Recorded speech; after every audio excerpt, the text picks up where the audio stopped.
আপনারা অনেকেই বলেন যে আওয়ামী লীগ সরকার ফ্যাসিস্ট সরকার, অন্তর্বর্তীকালীন সরকারও কিন্তু তার থেকে কম ছিল না। তারা বিরোধী দল হিসেবে প্রথমে একটি কাজ করেছে, সেটি হচ্ছে বাড়ির সামনে গিয়ে ময়লা পরিষ্কার করার দায়িত্ব নিয়েছে। 18 লক্ষ কোটি টাকার যে বাজেট ঘাটতি রেখে গিয়েছেন অন্তর্বর্তীকালীন সরকারের সময়, সেটি আরো বেড়েছে। গাধার সামনে যেমন মুনা ঝোলায়, বাংলাদেশের জনগণের সামনে দুটি বিষয় তারা উপস্থাপন করেছিলেন। গত অন্তর্বর্তীকালীন সরকারের সময়ে এখানে অনেকেই জানেন যে আমি 3 মাস জেল খেটেছি। কি অপরাধ ছিল? দ্রব্যমূল্যের দাম কমানোর কর্মসূচি দেওয়া হয়েছিল, রাত 4টায় বাসা থেকে উঠে নিয়ে গেছিল। আপনারা অনেকেই বলেন যে আওয়ামী লীগ সরকার ফ্যাসিস্ট সরকার, অন্তর্বর্তীকালীন সরকারও কিন্তু তার থেকে কম ছিল না। জনগণ কিন্তু নতুন যে সরকার নির্বাচিত হয়েছে সেই নির্বাচিত সরকারের কাছে অনেক প্রত্যাশা রাখে। অন্তর্বর্তীকালীন সরকারের যে কার্যকরী ভূমিকা, সেখানে যদি তাদের সফলতা দেখি, পুরোটাই ব্যর্থতা। শুধু সফলতা হচ্ছে ভোটটা করে দিয়ে গেছে।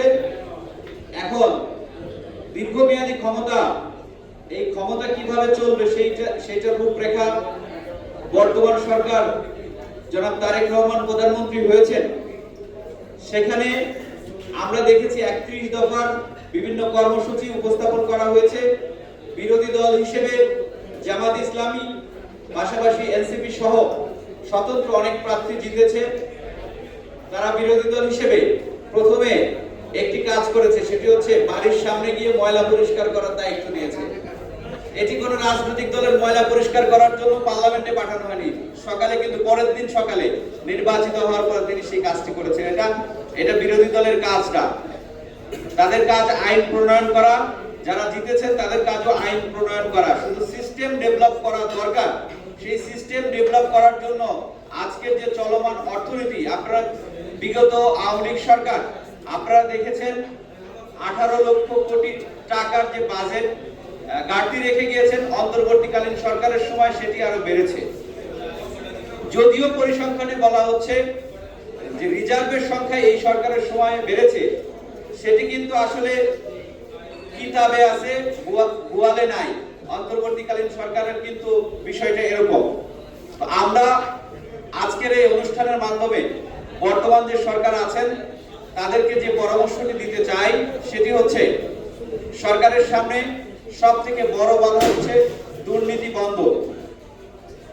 আর এই দুর্নীতি বন্ধ করার জন্য যেটা বিগত সরকার বলেছেন, ডিজিটাল বাংলাদেশ গড়ার একটি বিষয় বারবার করে মানুষের সামনে, গাধার সামনে যেমন মুনা ঝোলায়, বাংলাদেশের জনগণের সামনে দুটি বিষয় তারা উপস্থাপন করেছিলেন।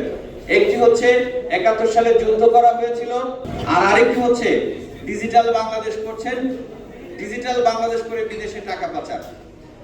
অর্থাৎ ডিজিটালাইজেশন করার জন্য যে 5G প্রযুক্তির কথা বলা হচ্ছে, সেই 5G প্রযুক্তি বাংলাদেশে আনলেও কার্যকরী ভূমিকা পালন করার জন্য যে ধরনের প্রযুক্তি নির্ভরতা দরকার, সেটি কিন্তু করতে পারেনি। আমরা বর্তমান সরকারের কাছে বলবো, হিসাব খুব পরিষ্কার। আমরা মেঘনা আলমের বক্তব্য কিন্তু যখন বক্তব্য দিবে সাথে সাথে কিন্তু সোশ্যাল মিডিয়ায় ভাইরাল হয়, ঠিক না? তো ওই বক্তব্যটা যেহেতু রিক্সা চালকও দেখে, ওই বক্তব্যটা যেহেতু ডক্টর মোহাম্মদ ইউনূসও দেখে, তার মানে হচ্ছে ডিজিটালাইজেশনটা যে স্টাইলে যেভাবে হওয়া দরকার, অর্থাৎ প্রত্যেকটা মানুষ বাংলাদেশে এখনো আদমশুমারি অনুযায়ী 18 কোটি জনগণ না 20 কোটি জনগণ, এটি কিন্তু সঠিকভাবে পরিষ্কার জনগণকে উপস্থাপিত করতে পারেনি আমাদের পরিসংখ্যান ব্যুরো।